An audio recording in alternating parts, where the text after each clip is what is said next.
Good evening, everybody. Hope everyone's having a nice day. This is the weekly class in Jewish law, and we are learning the laws of davening. And again, if you're watching on Facebook, the chances are that the live stream will get disconnected. So I will be posting, God willing, a YouTube video which will be of better quality. So we're on Siman Kuf Gimel in Or Chaim in the Mishnah Berurah 103, and we're learning the laws of prayer. And this week's entitled Dignity During Davening, but that was just a title because I didn't know how else to title it, because the halachas that we'll be dealing with today is what if you're davening and you have to pass gas? You have to flatulate during prayers.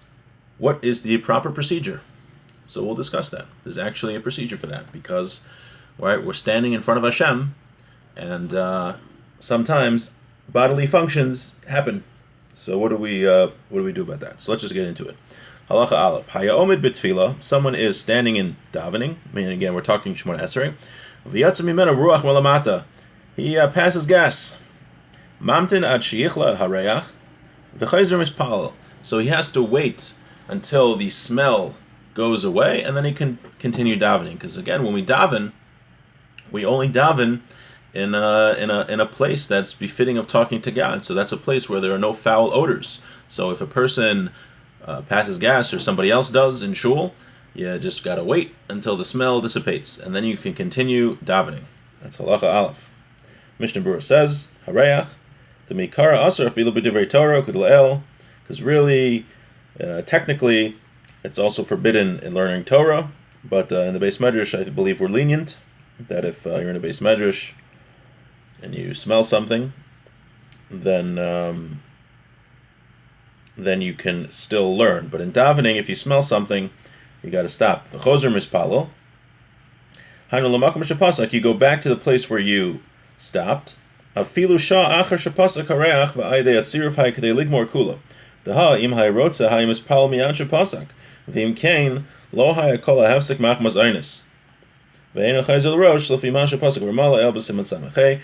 So there's a discussion about if you wait too long in the middle of prayers and you pause for too long, do you have to start the whole davening again? So here he says, even if you waited the entire time it takes to finish davening, right? It took a very long time for the smell to go away. Even in that case, one does not have to go and repeat the Shemona Esrei. Just go and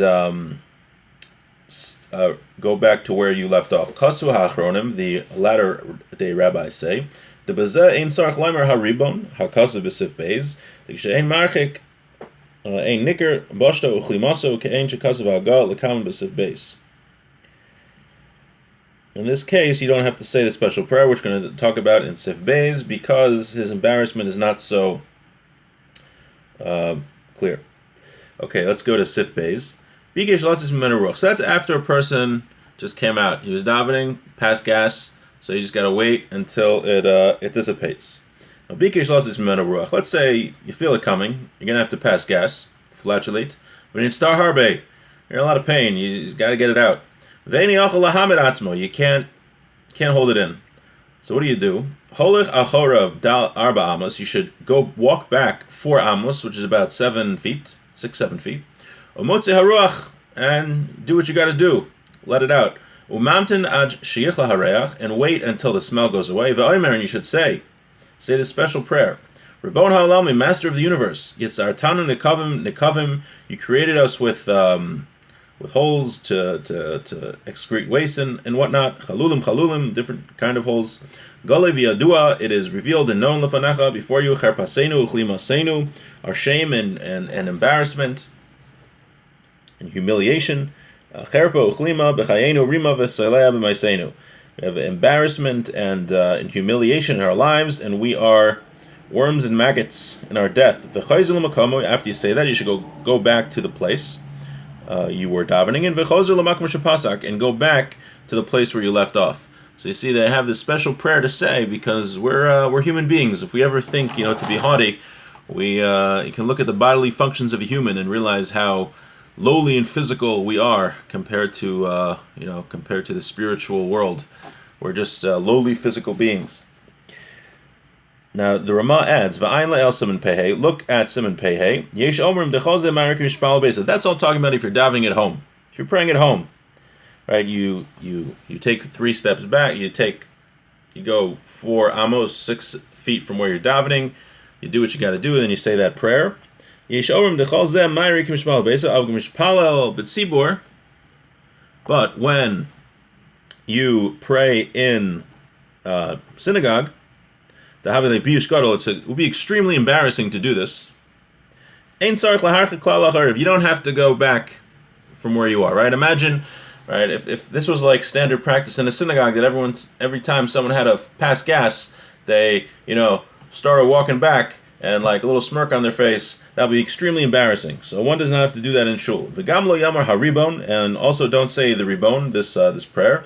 Rak mamtenat sheichlu mimenu harech v'chein nogim, and that's the custom. We also don't say this prayer. We just wait until the smell dissipates.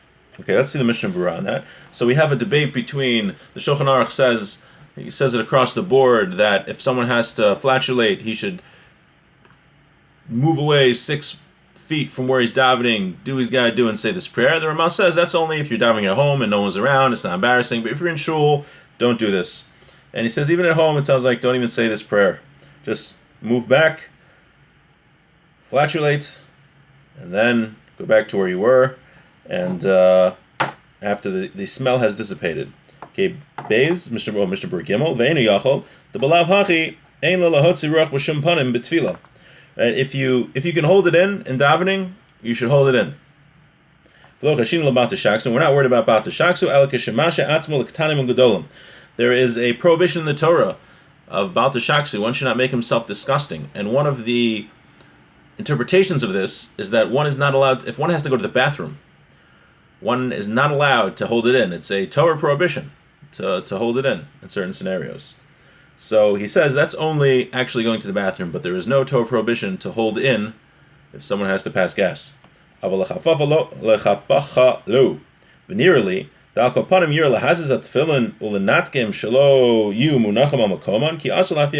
now another dimension to this. If one is davening in Shachris and he has to pass gas, one is not allowed to pass gas if he's wearing tefillin. They're very holy, and one can't do something like that if he's wearing tefillin. So what do is if they're over here, you move them to another place on the arm where you don't fulfill the obligation, and you move the tefillin around like that, off the head, so one can pass gas like that if you're not able to hold it in. So because we can't flatulate wearing tefillin, so they have to be taken. They have to be moved from the place where they usually are. So again, they usually fulfill the commandment when the tefillin are here, so you move them like that, and you fulfill the commandment when it's here, so move it like that. Okay. According to the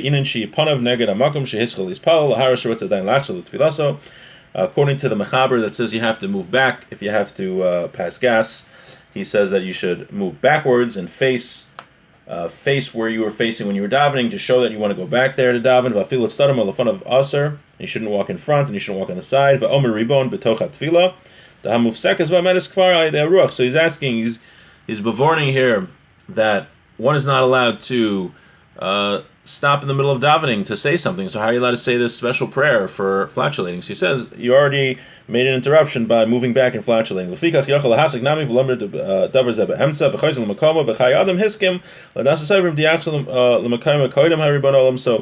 Shulchan Aruch, he says you say this prayer after you go back to the place. So what do you do according to the Shulchan Aruch? You got to pass gas. You go back 6 feet, pass gas, wait till the smell goes away, go back to where you were, and then you say the special prayer. Let's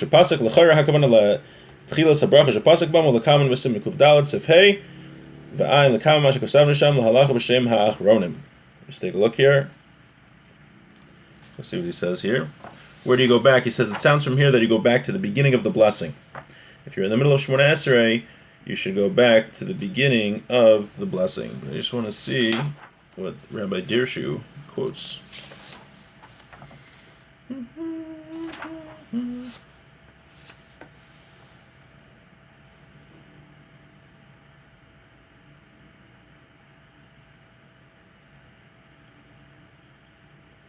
Right, so he has a debate here about where you would return to. What part of it would you return to? The beginning of the blessing, or would you return to the middle of the blessing?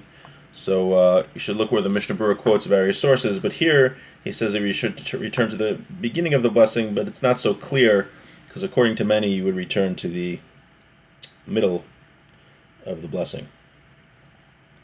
Okay. Okay, fine. Vayin el siman pei hey. Rotzelamar denis bar sham de im shak de ligmar skulo chayzel rosh kasav bach davki im shia hay ide hay tushim v'rechanod el havad v'lo mitzarfan lezeh ma shetzarech lelech la'acharav dal ramos v'chazar damir saribon v'chein kasav v'primigadim. Here he says that in siman pei hey, the Ramah writes, even though the Shulchan Aruch, it doesn't sound like we said this, that if one waited, because I guess he had a really upset stomach, and he waited the time it takes to daven the whole Shemona Esrei, and not including the time it took him to walk away and all that stuff, but because of the smell and all that, it was the whole time it takes to say the Shemona Esrei, then one should go back to the beginning of the Shemona Esrei. Okay? V'gam lo yomer v'tov sheyahar b'libo. So the Ramah says that we don't say this prayer, the Ribon Ha'olamim, verbally, but one should think it. So if one flatulates during, or one needs to flatulate during davening, we said, if he's in shul, you don't have to move where you are. You just do it, wait till the smell goes, and then you should say, Ribon Ha'olamim. Sorry, there's another mosquito. I got about 5 bites before. I was learning outside. So I got this one. Okay. So according to the Ramah, who the Ashkenazic Jews who are listening is who we paskin like, that if one is in shul and one has to flatulate, do not move back at all. Just flatulate and then wait till the smell goes and then think the Ribon Ha'olamim. Okay. Fine. We have one more halacha here. Hamis'atesh b'tfilaso melamata siman ra'lo, melamala siman yafalo. Someone who's davening and he flatulates, that is a bad sign for him, but if one sneezes, that's a good sign for him. Okay. Mishnah Berurah says, Yesh omrim d'davka kishemefiach b'kol. Sounds like it's only when it makes a noise. But Magen Avraham cholek dehuadin b'li kol. It's also without a noise. V'gam b'zeh tzarech laharchik. But you also have to move back, even if there is no noise when one is passing gas. He still has to move back. Okay. So again, just to summarize. One should preferably not flatulate or pass gas when davening the silent prayer. But if one has to, then you just do it. You wait till the smell goes away and think the Ribon Ha'olamim. If you are at home, then you can take some steps back before you do it, but not in shul. And also, if one's wearing tefillin and he's got a flatulate, he should move the tefillin to the side of his head or on the side of his arm, so he's not fulfilling his obligation of tefillin when he does that. And if there's any questions, please feel free to get in touch. Have a great evening.